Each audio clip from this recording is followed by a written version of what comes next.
बिस्मिल्लाहिर्रहमानिर्रहीम। अस्सलाम वालेकुम दोस्तों, आज की इस वीडियो में हम बात करेंगे दास्तान एपिसोड नंबर 22 के हवाले से। आज की इस वीडियो में हम आपको बताएंगे अर्तुगरुल गाजी में हलीमा सुल्तान का किरदार अदा करने वाली अदाकारा इसरा बिल्जी को दास्तान के लिए सिलेक्ट किया गया है। इनकी एंट्री कब होगी और ये पॉजिटिव रोल प्ले करेंगी या कि नेगेटिव, तमाम तरह मालूमात जानने के लिए वीडियो को एंड तक ज़रूर देखिएगा। और अगर आप हमारे चैनल पर नए हैं, मेरी आपसे गुजारिश है हमारे यूट्यूब चैनल को ज़रूर सब्सक्राइब करें।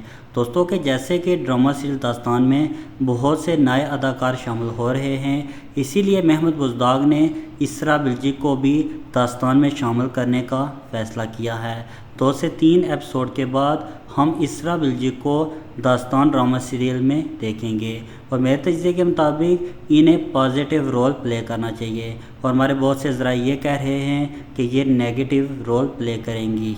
यहाँ पर हम आप नाज़रीन से भी आपकी राय लेंगे कि इन्हें पॉजिटिव रोल प्ले करना चाहिए या कि नेगेटिव। कमेंट सेक्शन में ज़रूर बताएं।